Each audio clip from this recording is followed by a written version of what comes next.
Jonathan Whitelaw here, and I am delighted to welcome the one and the only Janice Hallett to the last event of our wonderful Cozy Festival that's been running all weekend.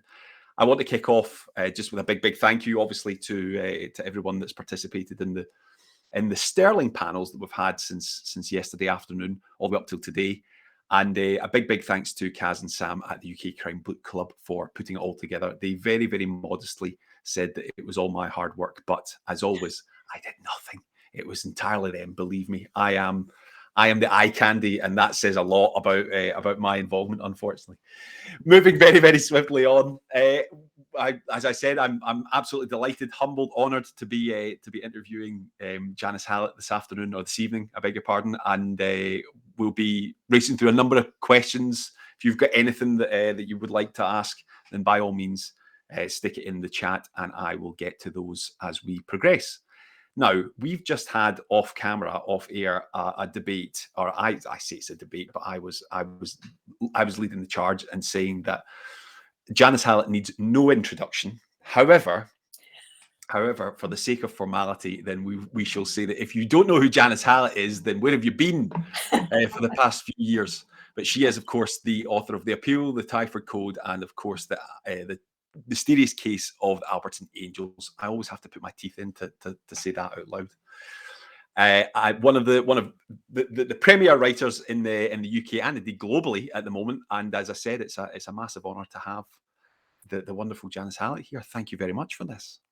Well, thank you very much. It's an honour to be here. Delighted to spend my Sunday night with you. Wonderful, absolutely. This is the thing, Janice. I'm in Canada at the moment, right? So we're 7 hours behind. So it's only just gone 12 o'clock. So I've spent the whole weekend getting my good mornings and my good afternoons and good evenings all mixed up. I don't. Then again, I've got a 2-year-old son, so it doesn't. Time means nothing anymore. It's all gone to. Well, we won't say where it's all gone to, but it doesn't exist anymore. So yes, good evening, and absolutely, the pleasure is all mine, and of course the UK Crime Book Clubs. So welcome, thank you very much again for being part of this festival.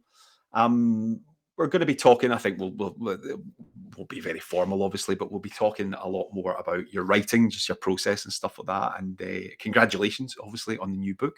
Thank you. It's been very well received by members of the group and beyond. How are you finding it? How are you finding this sort of post publication period that you're in at the moment, the sort of honeymoon period? I really love it. This is the time when people are reading the book for the first time and giving me feedback on Twitter and Instagram. It's wonderful to have that feedback from people. And I've recently done a short tour of Scotland, and people were just coming up and telling me what they enjoyed about the book. It's just such a privilege to hear that as an author, that this book that I've spent years on is well received and people understand it, they get it. And that's just wonderful. So yeah, it's been a blast. Excellent. It's it's a blast for us readers as well. Obviously, it's always nice. It's always nice when something new comes out. Is it something that's? I mean, is it something that you has your attitude towards the whole writing process? Obviously, with every book that's come out, has your attitude changed at all? Has your approach to writing, particularly with a series? Obviously, can I maybe come on to that a little bit later on, but. Do you still get the buzz? Do you still get the buzz at this point after the book? I absolutely still get the buzz. But as for has my approach changed, I think I've got an approach now, whereas I didn't really have one before. So when I started The Appeal, I just didn't think that would ever be published. So I just wrote how I liked. I didn't have a deadline, didn't have a commission. It was all very free and easy. And I could just enjoy myself. And I did. It was a great joy to write. And as things have escalated, and I've had my 2-book deal, then my next 2-book deal, and then my next book deal, I've kind of got I have got an approach now. So now I approach every book with the aim of writing something different from certainly from the previous book, but hopefully from all of the others, so that it keeps things fresh for me and for the readers.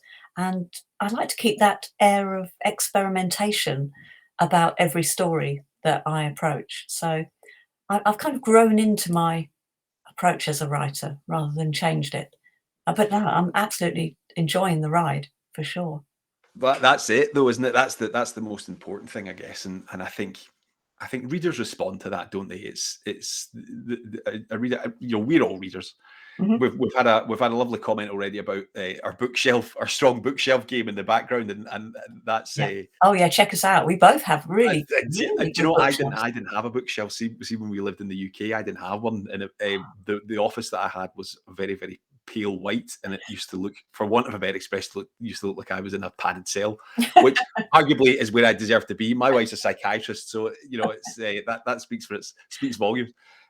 But before I go off on a tangent, talking about offices and bookshelves, but you know, it's a we are readers, you know, Mhm. all writers are readers, Yeah. and it comes across, I think, particularly in your work, and it's interesting to hear your approach. You've got an approach now, but it comes across when you read something where there is that enjoyment in the process. Mhm. Do you, I mean, do you have if you could go back to before the appeal came out and you know went down the route of doing what you do now with your books with the appeal, is that something that you would do? Would you consider doing it? Would you know, essentially what I'm asking is, what do you prefer? You know, do you prefer that not having the prep, or what have you? Oh, well, you know what I mean, not necessarily not having the preparation, but the Yeah. approach. I much prefer knowing that a book will be published and read Of course. while I'm reading it, because I Yeah, had a lot of experience of writing things that really never went anywhere at all when I was a screenwriter, particularly when I yeah, was trying to get into TV. I know I've got a stack of spec scripts that never saw the light of day, and it's kind of when you still have to start the next thing and the first thing hasn't gone anywhere. yeah, And yeah. it takes quite a lot of nerve really and a lot of sort of strength to get onto the next thing, in the face of that failure. So I much prefer now having some, at least the knowledge that a book is commissioned and is, you know, fingers crossed, likely to be published. That's a real privilege as a published author. Would I provide, do you know, if I'd have thought much about the appeal, I wouldn't have written the appeal, because That's it. it came Yeah, about so organically and it evolved. And it evolved in the way it is, and luckily what it is has really chimed with readers. It has a kind of raw energy that I think had I thought any more about it, it might not have had. So the fact that the murder happens quite late, that it's a real character piece, that you get to know everybody before anything happens. These are all things that readers love, but they're not really um, kind of accepted ways of working, really. They're not so much how I work now. I do think a little bit more about characters and what I'm going to be writing, so that it doesn't clash with what I've already written. Um, so yeah, it's I hope it works. absolutely. Well, it works for me. If for nobody else, it works for me, Janice. There we go. Um, what I think it's an interesting note that you struck there for me is the idea that knowing that if the book is, you know, if there's a deal for the book and it's going to get published, Mm, it makes you, doesn't, it's not to say that, you know, if you're writing something you don't put your heart and soul into, mm, because as writers that's just natural what happens. I mean, it mm. requires that, doesn't it? You Yeah, spend you hundreds you of can't hours write doing these without things. doing that. Exactly. And it all, again, there's no cheat in it. There's no cheat in this industry. It'll come across if you don't have that. Mhm. Um, but I'm intrigued to know is, when it came to when you're writing your screenplays, did you have the approach that you now have for your books, even though it might, you know, it might end up in a slush pile or what have you? Is there have you changed your approach to writing now that we're in the novel stage, as opposed to, of course, you're going to be getting back to the screenplay writing fairly soon, I understand. Yes, indeed. Yeah, thinking about it, I've never thought about that before. I don't think I've ever been asked that question, Jonathan. And Thank you very I think much. I did approach it similarly. I didn't plan my screenplays any more than I plan my novels. So yeah, pretty much the same. I just have a basic idea, a bare minimum of the plot and a kind of basis of some characters, and then I just write. And yeah, I pretty much did screenplays rather like that. I've never done a plan of anything um, in Well, my life. that was going to be, well, that's the classic question: the planner or pantser. Pantser.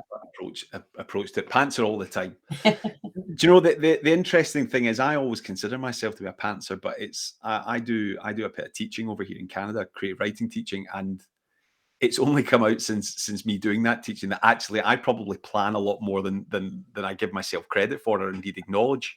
Mhm. It's not fully planned, you know. It's not you know, it's not painstakingly in any great detail because I'm not clever enough to do that, quite frankly. But yeah, there's more planning in it than I gave myself credit for. But I don't know. I find I'm like you. I think, Janice, I like the organic nature of it when it comes to Mhm. writing. I like the sort of almost that Mm. chaotic pleasure that you get in not knowing what the next bit, maybe not as extreme as that, but Yeah. you know, having that element of it. Oh, yeah. I mean, Um, planning something for me can take the joy out of it yeah, because yeah, the, exploring is the joy in writing. yeah, absolutely. Absolutely that. We've got some questions coming in already Oh, before we sort of move on a little bit more. So Sam's asking, how do you both find having longer deadline for books than with articles? Does the pressure help you focus? That's a great question, Sam. Actually, Janice, I'd yeah. love to hear your thoughts on it with your journalism background. I quite like long deadlines, I have to say. I'm quite disciplined anyway, so I don't need a deadline to have a deadline, if you know what I Yeah, mean. So I'm fairly, organised and focused. I don't much like the feeling of having a deadline bearing down on me. of So course. I'll do things early and finish them early, and then even go back and knowing it's finished, then tweak it and polish it up rather than have a mad dash and just about get it off 5 to midnight. That's not me. Yeah, I as for, the difference between articles where you really just sometimes have just a few hours Mhm. to write something, um, I'm not r I didn't love that, but Yeah. I did it. I learned how to write that way. I much prefer a longer deadline that I can organise my time around, for sure. It's fascinating, isn't it? Because even with you know, even having the sort of luxury of a few hours for an article, that is minimal compared to the deadlines that you work with now in the sort of, you know, the publishing industry and in the book industry, because it's sometimes years in advance, right? Yeah. It's certainly months and years in advance. I used to work online. I was an online journalist, and I had some editors who will remain nameless to protect the guilty, but they used to say, if you want a deadline, then go over and work on the print side of things because there's no deadline with online because it's so Yeah. instant, you know, Yeah. and a very very different approach to it. And actually, do you know, it's taken me not doing that 8 days a week Wow. for me to go, actually, do you know, I really do prefer having a much longer lead-in time to do it because exactly as you say, I'm the same. It's not necessarily writing the whole thing up to the deadline. It's Mhm. writing it and then having time to edit it and tweak it and make sure it's obviously accurate and all the rest of it that comes Yeah, with it and as and to think, to give yourself some space, because once you've written something, well. you Absolutely, might see something else that you want it to be, and absolutely, then you need the time to do that. But absolutely. yeah, the time is a great, it's a part of the writing process, time not writing. I think. Absolutely. Yeah, definitely. Is it, I mean, you know, do you miss it? Do you miss the journalism stuff? Do you miss it, you know, the kind of day-to-day of it? Is it something that, No. you know, that There's you wish one you thing did I more miss. of, or I miss what's that? Sorry. one thing only about working on magazines as I worked on them. When you work on a magazine, and I worked on generally monthly titles, you had a fix every month of people reading your work. Every single month, these features will come out. You get feedback from the industry I worked in and from readers, and that'd be great. And then the next month, you'd have feedback. With novels, I mean, you tend to have one out a year, Yeah. and then you've got the rest of the year um, Yeah. without that rush of people reading your work. So that's something that I really miss out of the instant feedback um, from journalism. It's yeah, it's very for two professions that are writing based. Mhm. They are very, very different, Yeah. aren't they? It's and there are very, very different elements to it. This is the terrible thing when you put two journalists together. We invariably start talking about journalism. It's Yeah. it just happened, right? Mm. It happened to me over here in Canada. I was interviewed just that pretty much after I got off the plane for something, and it was meant to be like a 5-10 minute interview, but it took 40 minutes because the lead up and then the subsequent after the recording of it, I was talking shop Yeah. with the Griping reporters. about things. There's something about it, right? There's just something Yeah. about the industry. Yeah, Mhm. we just love to talk, right? That's it. We just love to massage our egos. Anyway, we'll move swiftly on. Got another couple of questions here. Where are we? So I don't have access to who has asked this. Unfortunately, it's just saying Facebook users, some sort of gremlin in my system probably. But I heard cozy described as a closed environment where someone can't come from the outside and be outed as the killer. Would you agree with this? Now, this kind of moves the conversation towards the whole cozy crime. Obviously, we've been celebrating all different aspects of cozy crime this weekend, whether it's from quirky characters to how far can you push the cozy label, Mhm. even indeed what the label is. What do you think of that, Janice? Because I'm acutely aware that I know that you are sometimes bracketed as cozy crime, but Mhm. your books explore quite a lot of different themes across the whole of the crime genre. They do, they do. That thing that Facebook user mentions about someone can't come from outside of the little world of the story. I think that's one of those rules. You know, there on you can if you look up on the internet the rules of crime fiction Yeah, to give the reader fair play to solve yeah, of it. Of course, the murderer has to be one of the people in the book. They can't just fall course. out of a cupboard, and we didn't know who they were to begin with. So yeah, that's a rule of crime fiction generally, cozy or not. But cozy crime. I mean, there's a kind of grey area between crime fiction here and cozy crime over here, but there's a Yeah, really big variation in how cozy a book is, or how cozy it appears, even though it's dealing with subjects that are quite dark. Because I know I've been described as cozy. I'm quite happy to be seen as that because I think certainly the Appeal and the Twyford Code can be read as yeah, cozy crime. You don't have to see or engage with the darkness that is there, for sure. I mean, the mysterious case of the Alperton Angels is darker, much darker. I don't think many people would describe it as cozy. So is that darkness. But the way I see cozy crime is like a police officer might see a crime.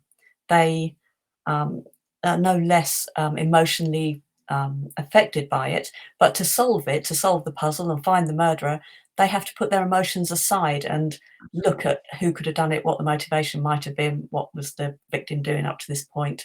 Now, they have to be quite straight and unemotional about it. And most cozy crime is kind of in that ballpark, in that perhaps emotions are suppressed in favour of the puzzle. And within that remit, you'll get more wit and humour in some books than others. Um, but it's all, I think, can all be cozy crime, and we can read it all without engaging emotionally if we don't want to. Absolutely. Yeah, that's a really interesting. I hadn't thought about it that way actually. From the almost from the police, from an investigatory manner. Mhm. And I agree with it. I completely agree with it. I think you're right. I think you're right. There are rules, and one thing that I've picked up from this weekend is that we're all aware of these rules, Yeah. but we also all try to buck those rules as soon as we can and at every opportunity. Right? That's Yes, just that's what definitely. happens. With great results, hopefully. But yeah, I think that's a really really yeah. Earlier on today, I was on a panel with Chris McDonald, and we were talking about it, and we both agreed that it was a sort of.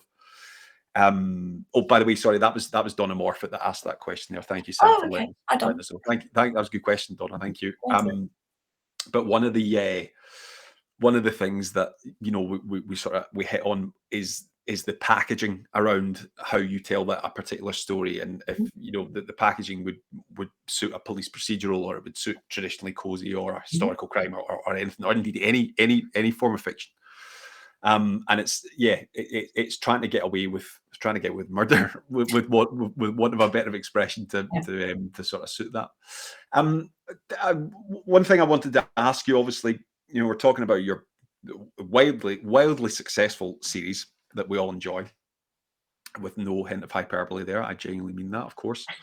Um, is that something that uh, are you aware when you sit down to write a new project that Not I don't wanna say it's the sort of expectation that it's gonna be great, because there is expectation that it's gonna be great based on your previous work, but is that something that you're aware of when, when you sit down and start something new? I think I must be. I am aware of it, and it all, crowds in when I'm not writing. So when I wake up at 3 in the morning, when I'm on a bus going somewhere or a train, that I might think, "Oh, But as soon as I start writing and that blank page is up there, maybe this is something that comes from journalism as well. It's like something happens to my focus and everything else drops away, Yeah. and I can focus on the page and nothing else matters at all.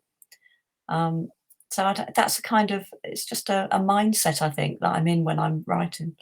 Um, so I that mean, matters. I am aware though. it's a well, listen, well deserved. You should be aware of it. You should be more than well deserved success, because they are, like I said, it's you're a wonderful writer, very, Oh, very thank you. a proper writer, as my late gran used to say. But do you know, my gran's had, bless her, she's been dead for about 10 years now, but she's been mentioned more across this weekend at this Cozy Crime Festival than I think I've mentioned her in the last 10 years. I did something with Victoria Dowd yesterday. And I kept saying, I was hosting, I let Victoria go first, and and I said that it was to do. My gran always used to say, "Ladies first, Jonathan," chivalry and all the rest of it. And then I've mentioned her again, and she was mentioned again this morning. So there we go. My Oh, late gran Isabella, she's been mentioned oh. more in the last 48 hours than she has in the last 10 years. And Sam's saying in the chat she's a huge fan of my gran. So there we go. I'm sure she will be Oh. delighted by that. But yeah, moving swiftly on from my domestic situation. Um, yeah, I, I always find it fascinating when I speak to other writers, particularly crime writers. Just that idea of how much influence, when you do actually sit down to do the writing of it, how much of that sort of outside world and everything else is playing into it, particularly with a series, right? Particularly with a series, when you've got a fan base and you've got readers who get to know these characters as well as you know them, Yeah. um, and how much that comes in. In terms of writing a series, Janice, had you always set out to do that? Had you always had an idea in your head that you were gonna write a series, or is it something that you'd like to obviously continue doing, or do more of sort of standalone? What's your sort of thinking there? Not at all. I had no, thoughts of returning to the world of the appeal until round about last August, when my editor asked whether I fancied trying to write a Christmas novella, Right, and I said, "Well, I'll give anything a go," and I started writing, so I had a blank page right, and only the vaguest idea that this would be about Christmas and it would have a murder in it somewhere. So I started writing, and I realized that first thing that I wrote was a character from The Appeal. right. So I thought, wow, could this be in The Appeal's world? So it wasn't. You didn't get the brief to write a Christmas Only appeal, Christmas, essentially. not to continue The Appeal, but a Right, Christmas book. right. Um, to see if, well, I said I would try and see what I, could come up with, Yeah, see if it would work for me. Um, and suddenly I was back in the world of The Appeal, so I had a quick check that that was okay. of Because course. Yeah, yeah, who yeah, knows? They didn't want another appeal book, maybe. yeah, But it was okay. I checked and it was fine. So I carried on, and my goodness, it was like visiting old friends, yeah. um, that I hadn't seen for years, and I Brilliant. left them. The appeal ends. The latest date in the appeal, I think, is early 2020. Most of it happens in 2018. Um, so yeah, a few years have gone by. Things have changed. Some things haven't changed, and we're Yeah, back with some of those characters again. I wrote it quite fast, really in a matter of weeks, because it was yeah, so wonderful to be back in this world, and there was a lot going on in it since I'd left. yeah. So and that was how the Christmas appeal, which will be out in October, how that came about. I didn't intend to write a series or to go to revisit the world of the appeal, but these things happen. That's it. The heart wants what the heart wants, as they say. Yeah. Yeah. It's yeah, it's very lovely to hear. It's lovely to hear you say that, Janice. That Mhm. you're going back to characters and places that um it feels like you as the writer are catching up with old friends, because I think that's an important part of it. And again, with our tagging gun on, the cozy element of it, the sort of cozy crime world, is that there is a great deal of emphasis on that sort of relationship. You get that, of course, in any every novel, Mhm. but there's a greater emphasis on that kind of character and relationships, and building up that rapport with use the reader with the use the writer, sorry, with the reader. Um, and it's lovely to hear. It's lovely to hear you describe it that way, because I know certainly from my point of view as a reader, Mhm. I like that. I like to come across a series or a book where you do feel that you're getting to know old Mhm. friends again. Yeah. It reminds me, Joe Abercrombie, the fantasy writer. In fact, that's his work up there, up at the top there. He once told me in an interview, he said that you want, as a writer, to get to the stage with your characters where, in dialogue in particular, it feels like you're just eavesdropping on a conversation between two Yeah. other people. And if you sort of reach that stage as the writer, then the reader's going to hopefully feel that way as well, and that. So it's lovely to hear. You've got me all excited now. I know that we're just past Christmas, but I'm wanting to get the tinsel and the Christmas tree up and I start was playing. quite lucky because I was writing it, at least in the sort of run up to Christmas, and I didn't have to start it in, like, March or April and write it over the summer. So I was at least writing it in the autumn, so I could Well, see Christmas on the horizon as my that inspiration. I was going to ask that. Is that you've said that obviously when you kind of sit down to write and stuff, and the rest of the world sort of melts away. But with something like a Christmas book, did you? I mean, did you have the carols playing in August or September when you turned it on? About when you turned them on when you started. When you I started writing it, or was it just? Did you just let it be as natural? Because that's the thing. Christmas starts earlier and earlier every Yeah, year, but well, this year it'll start July probably. yeah, Christmas starts really for, a lot of people in November. So, Yeah, yeah, I could quite happily, play carols without anyone batting an eyelid. I had "God Rest Ye Merry Gentlemen" on, and, that was fine. So Is that your favorite carol? Do you have a it favorite is. carol? Do you know, it We're isn't it so spiraling way old? out of control here, but I love the fact that people have been singing that carol for centuries. It's so yeah, old. yeah, If you look, I can't even remember now, 1400s or something. yeah, yeah. Um, no, yeah, amazing. Incredible. Yeah, absolutely. It's one of my favorites as well, Yeah, actually. And I'm not just saying that because we're here. it's very Do you know the dark weird as well. It's a very dark carol. it is, it is. It's not For very crime Christmassy. writers, I think, that's the crime writer's carol. I That's there we go. That's the trailer. That's the trailer sorted for social media. The thing is, it starts right away here in Canada, because we've had a Christmas here now. It starts right away on the 1st of November. So the Halloween decorations come down and the Christmas decorations go straight up. Really? Yeah, we don't do it, obviously. Like we Mm, didn't put our Christmas tree up till I think the first second week in December. But mhm. like all the other houses in our estate here had all the lights out, the trees out on the first, second of November. It was just Wow. down with one and up with the next. And some of them have still got them out actually. But the thing is that we've got like whatever it is, 8 inches of snow piled up at the side of the road, so it kind of It is works, right? Christmassy. Yeah, it It's works. you don't have sort of budding trees that, over Santa's sleigh. It's the optics are still there. Anyway, shall we get back on topic? Apologies. Crime. I've got a couple of questions here. Hold on, let's have a look. Where was I? If I haven't lost my place. So Sam's asking, will the Christmas appeal be suitable for her mum? She's a fan of cozy, but not even slightly over the line. There's a question for you, without spoilers, obviously. It's perfect for mum because it's a murder Excellent. mystery, but it's very festive. Excellent. Wonderful. Perfect. Did you find Janice with the kind of Christmas theme of it? Did how much of your process was different because it's Christmas, Um, or was there any difference? I'm not sure it was different. I mean, the Fairway Players are putting on a pantomime, and there's a murder, so I had this pantomime that was very festive. And it has this kind of festive feel to it. But I mean, the crime is it's still a murder. Yeah, So yeah, it is a I, strange thing that that I find it weird that murder and crime books and Christmas go together so well. Isn't that weird? But they just do.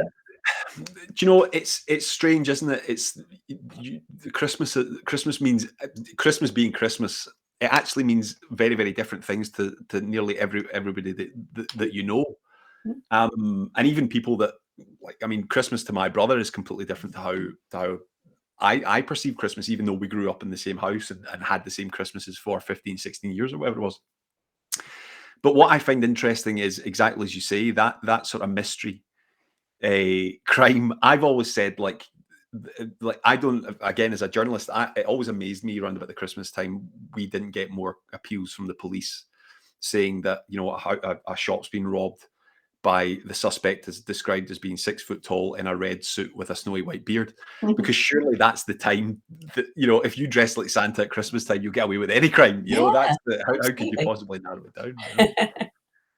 But of course, you're right. There is that kind of darker element of it. And, Mm, there's that great sort of Victorian tradition of telling ghost stories at Christmas, and well, yeah, a Christmas Carol that's not quite for the light of heart. Yet it is as much part of the Yuletide as the trees and the sore teeth from all the sugar and yeah, everything else in the King's Speech. yeah, Um, Again, let's park Christmas because I'm acutely aware that we'll be inundated with hate mail from a whole load of people. But that's by the by. Um, Getting back to present day, we were talking about you being on the road and being up in Scotland, and you've been everywhere. You've been everywhere, and to universal praise. Is that something that has there's always an element to being a writer where the actual writing all sometimes almost feels like it's not an aside, but it's a small part of being a professional writer now. It's the tip of the iceberg with everything else mhm. that sort of comes underneath it. How do you adapt to that? What's when you're on the road and you're whizzing up and down the UK and around the world and things like that? Is it something you enjoy? Do you enjoy that element of it? Do you enjoy that part of the job? I do. I love meeting people who've read the books or who are about to read the books. And that's a real privilege as an author, as is social media Of in course. in making that connection. When I started writing novels, I mean, I didn't realise I would be successful at it. But now that I am, I really didn't realise that authors did this, that they spoke about their work, that they went around, they toured and, went visited bookshops, did festivals. This is quite new to me, so it's been a nice surprise, to be able to do that. It's a learning curve for me because I'm not a natural presenter, and I'm not a natural public speaker for sure.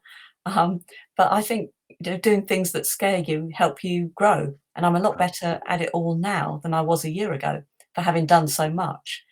But as for writing and combining the two parts of the job, that's quite a balance to you know to to tread. It's a line to tread because I could be out every night doing activities at Yes, bookshops, meeting people, meeting readers, doing events.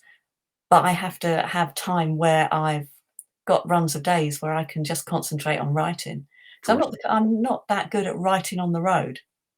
I do like to have my desk and to have a few days ahead to know that I can work on this section of the book, and I won't have any outside interruptions or anywhere I have to be. So that's a balance to cast with the days I have to spend going up and down the country, appearing here and there, doing something else the next day. So I try and compartmentalise um, all the things I have to do and strike that balance. Because after all, if I don't write books, I don't get to do the travelling and Of course. the events. So I can't. The writing has to be a priority, I think. But the other everything else is just a joy. It's been a revelation, and especially coming from screenwriting, because no one's interested in what screenwriters have to say. Tell you that now, no one ever asks. Um, so, I Not never even the have to talk director, to not even anyone. the actors, or especially They'd not the forget director, me. and especially not the actor. No, or anyone. I mean, they'd forget me. So, it's quite the opposite. Yeah, yeah. It's interesting though, isn't it? It's a the role of the author has changed so much, Mm, even in the last 10, 15, 20 years. It's remarkable, and there's a lovely community, mhm, particularly with crime writers. mm, I think it was this morning actually. I said, or this afternoon. I said that the writing used to be perceived as this lonely business, lonely industry, but actually that there's such a thriving community, particularly within the crime writing fraternity. In fact, we were talking about it, weren't we? This is the first time that you and I have been sort of in the flesh, face to face, but we've been chatting for over a year now, haven't Yeah, we? yeah. Through through fate conspiring against us for various events and stuff like that. But this Mhm. is the first, almost close to real life. I know there's 5,000 miles Oh, it's as and good as. a great big bloody ocean between us, but it's yeah, exactly. It's as good as we'll take that. But yeah, it's that community element of it. I was going to ask actually. I guess you can answer that. I was going to ask about being on the road. Do you write? Do you just leave it? Does it just get parked, knowing that you've got time when you come back? Yeah, that's the thing. I wouldn't like to have to try because Yeah, I'd find it really tough concentrating because yeah, I love travel and I love going to different places, but my eyes and ears are always open. I'm not really in writing mode yeah. when Of I'm course. traveling. I like you know, to take in my surroundings and not cut myself off from them, Yeah, which I do when I'm at home in my room with my computer and my keyboard, and I can shut out the world. Now, yeah, travel for me is very outward looking. yeah. So then to try and write, I mean, probably if I had to, I would have to learn how to do that. Um, but if I can just balance the two and keep them separate, that's my ideal, really. Do you, Janice? Do you play music and things like that when you're writing, or is it dead silence? Are you a dead silent writer, or is it a mix? I'm kind of in the middle. I'm dead silent while I'm writing, but if I Yeah, take a breath, I often play music to sometimes to remind me of an idea or of a mood, or to change my mood, or something. Yeah, I've got music that I'll play, and then when the track is over, I'll switch it off, silence again, and I'll start yeah. writing. So I'm kind of somewhere in the middle there. I like that. I like that idea of having that separation, but also it's very very mixed, isn't it? It's Mhm, it's because I'm silent. Or at the very least, if I have anything on, it can't have any lyrics, mhm. because I find then I'm start concentrating on the song more than I'm Yeah, what I'm meant to be writing. yeah, I Or get what you're saying. Yeah. I'll put a lyric I've done that before, and it's had to be edited Oh, out, and oh, it's think of the I was thoroughly lawsuits. embarrassed. Thoroughly embarrassed. I like to sort of profess that I'm some sort of music aficionado, and then God forbid I write something that's got like a Bananarama in it or something. Not that there's anything wrong with Bananarama, but it's not. It doesn't match my optics. It doesn't match my Mhm. my tough guy persona, right? Swiftly moving on. Swiftly moving on. Sarah Blackburn asks, "Do you keep a notebook by your bed for in the middle of the night for ideas? Yeah, I do. Is it something you do? Yeah. Have you always done it? Is it a new thing? Has it always been there? No, I started doing it. It might have been the appeal actually, All right. because writing a novel is far more intense than writing a script. So this never happened to me when I wrote scripts, but writing novels, I would wake up in the night and think of things and have great ideas, or ideas that I thought were great at 3 o'clock in the morning. And so then I would quickly write them down, ideally without putting the light on. So it looks like it's been written by a spider or something. It's terrible. But yeah, I do keep a pen and notepad by the bed. Very useful. It is, but absolutely. Mhm, I was asked just this past week if I preferred pen, paper, or laptop mhm, when it comes to writing, and um, I just automatically answered laptop. mhm, Because I've been a digital journalist, and the digital world that we live in. But I went out, and I thought it reminded me when I was at university, and if I had time between lectures, I would go to a cafe or the pub or what have you, and I'd sit and actually write down on a notepad. And I thought I longed for it, so I went out. Would you believe? I've got props here. I went out and I bought 5 big notepads, oh, and I no, bought some pencils and a pencil sharpener. I had to buy a pencil sharpener as well. There we go. well, So I I'm know. going to get back to. I've decided that I'm going to get back to actually writing actual handwritten. I don't know what I'm going to write. I don't know if it's Yeah. going to be notes or it's going to be actual prose or what have you. And I'm really really excited about it. Well, Really you excited. know what they say about writing by hand? It connects you to childhood. when you first Ah, learned to write, and you were free and you weren't encumbered by any right. feelings like that adults have that may stop you writing. So, yeah, Of that could course, be the that key could to be your it. future career. That could be it. I Mhm. like it. I like that notion of it. But yeah, I'm super excited about that. Yeah. I can't wait. The thing is, I'm coming back to the UK this coming week actually. Mhm. And I'm taking the laptop obviously with me, but I hate to I'm a bit like you. I try not to do writing when I'm in transit, but I'll Mhm. maybe, if I've got any time to do notes or what have you, then I'll try and do it. But I actually hate doing it on the laptop when you're moving, because trains and planes and all the rest. Well, you Oh. hope the plane doesn't move that much, but there's still a degree of it being in transit. Mhm. Whereas I think actually sitting writing down, I'm quite excited, quite looking forward to it. Excellent. I don't keep a notepad by my bed, but I might start doing it. I've got 5 brand new ones there, so Well, it's you could have one in every room, couldn't you? I'm never going to get anything done. It's just going to be spent writing now. Fantastic, excellent. That's what we're appealing for. That was a good question, Sarah. I like that. Yeah. I've got again, it's coming up a blank for me in terms of who the user is. So if someone could tell me, that would be lovely. But it's another question saying, can you ask Janice how living in Ealing influences your crime writing? So location, does it? Yes, yes, no, maybe, everything, all the above. Yeah, I guess it does. I mean, I've lived in Ealing all my life, so it must inform a lot of my work. Certainly, The Mysterious Case of the Alperton Angels is set. Actually, I think Alperton is in Brent. So sorry, Brent, but yeah, living in Ealing, adjacent to Brent, has influenced my work a lot, because this area of northwest London is very densely populated. It's very diverse. It has a lot of arterial roads, and we have a lot of crime, which is terrible on one hand. On the other, great inspiration. So, and Ealing itself, the core, the centre of Ealing, is very beautiful. It's very beautiful. They used to call it the Queen of the Suburbs, but I don't live in that part of Ealing. So, That's a lovely title though. That's made for Welcome to Ealing, Queen of the Suburbs, the road sign. If it hasn't been already done, that was Mark Eccleston that asked that question. Thank you very much for oh, that, Mark, Mark. hello, Mark. Mark is an author too. There we go. Then I wait. It's my stupid computer. I wish it was working, but there we go. It's going out the window as soon as we finish here. It's interesting though. I again, we've sort of touched on it. We've touched on it this evening about that organic element of it. It is with setting in particular, and setting being such a major part of any crime fiction Mm. and any sort of subgenre of it. What's the was that a purpose? Was that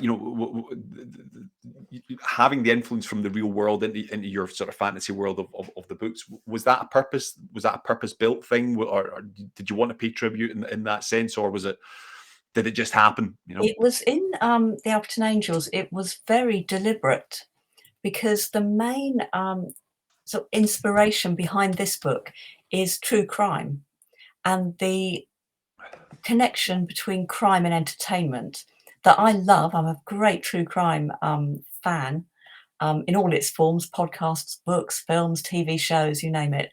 I love it. If something really happened, a real mystery, just fabulous. And yet at the same time, it makes me uncomfortable that I'm entertained by, some people's real life, the worst things that have happened to them in their lives.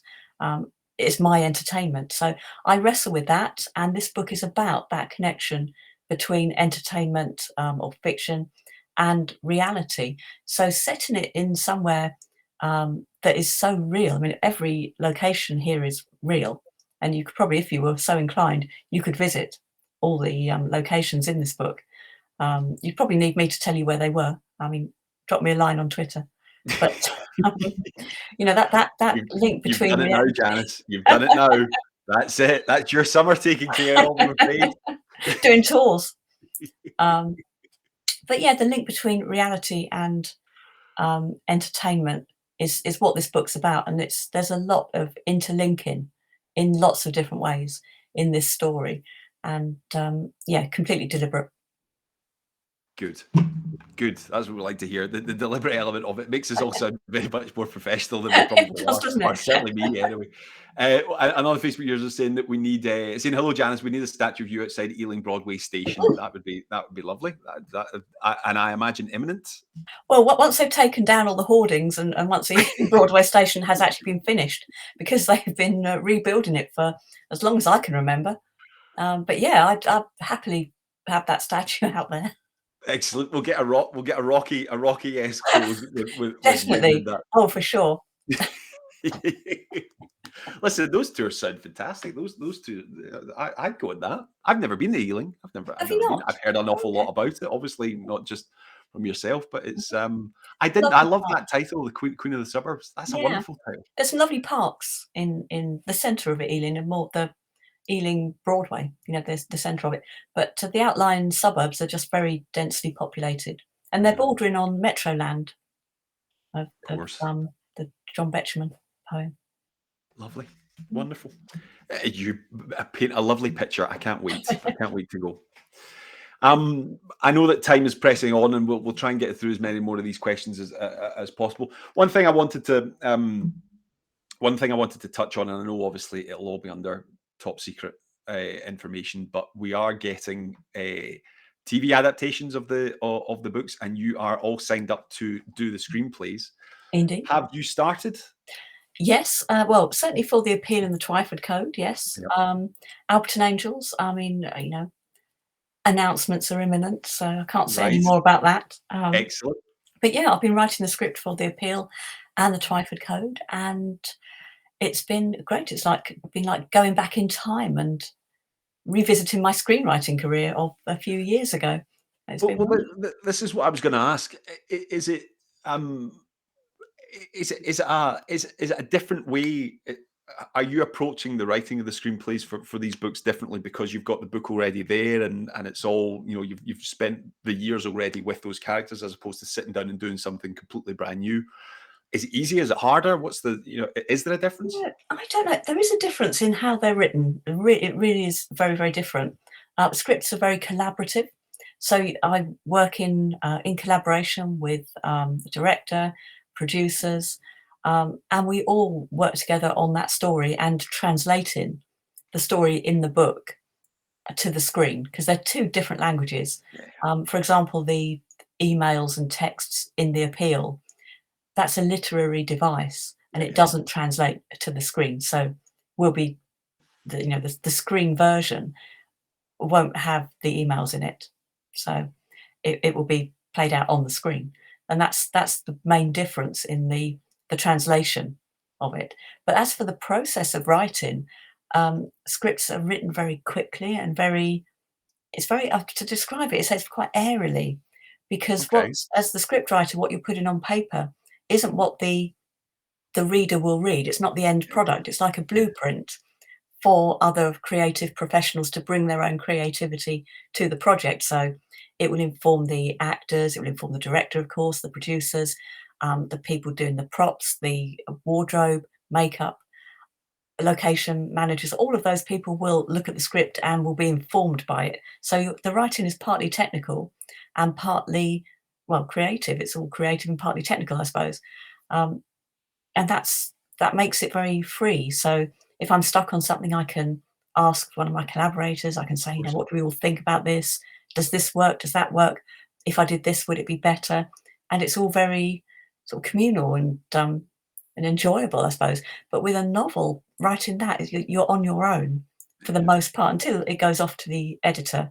Yep. Once you have the first draft, it's lonely, and month after month, I sit down at my desk and there's no one else to ask. So I'm alone and it's intense and you have to get your head around that. And although it's something I love, I don't think all screenwriters would automatically adapt to writing novels because the process is um, different in a fundamental way.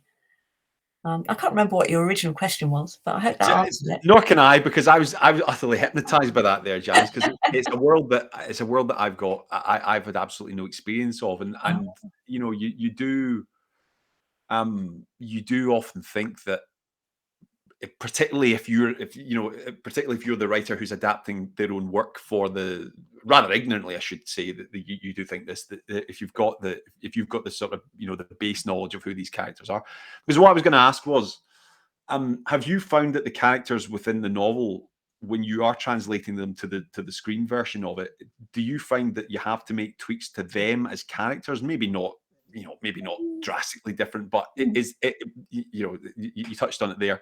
The TV version's going to have something different in terms of telling that story, because it is so visual, as opposed to leaving it up to the reader's imagination, or indeed the nuts and bolts of using text messages and emails and things. Has that affected your writing of the characters at all, or is it still kind of the same?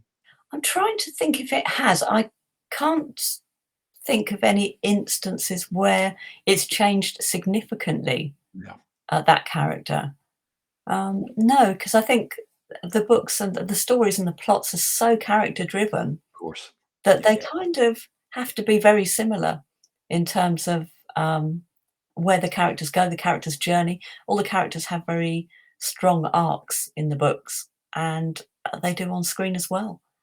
So that's kind of served me well, I think, the character basis. Um, I certainly haven't been aware of any characters changing, that's for sure. lovely. Mm.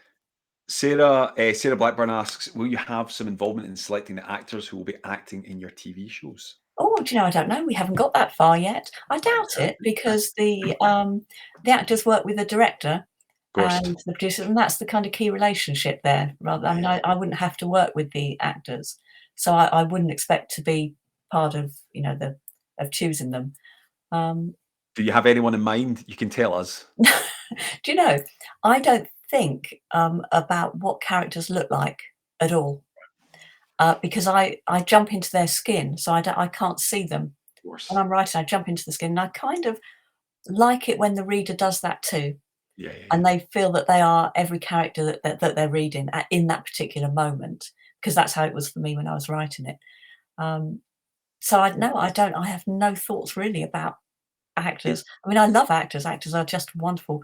Um, when I wrote plays for a short time, and seeing my work brought to life by actors is just such a wonderful moment. And if you're a writer, if any writers are listening to this, and you get the chance to have your words spoken by an actor or your part played by an actor on a stage, do take that opportunity because it's wonderful and you learn such a lot working with actors. You learn how to what an actor would look for in a character on the page and how they would then translate that into their performance.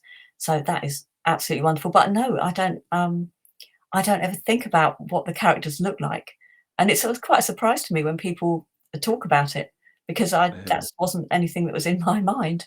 uh, Strange. It's, I suppose it's just a different way of working.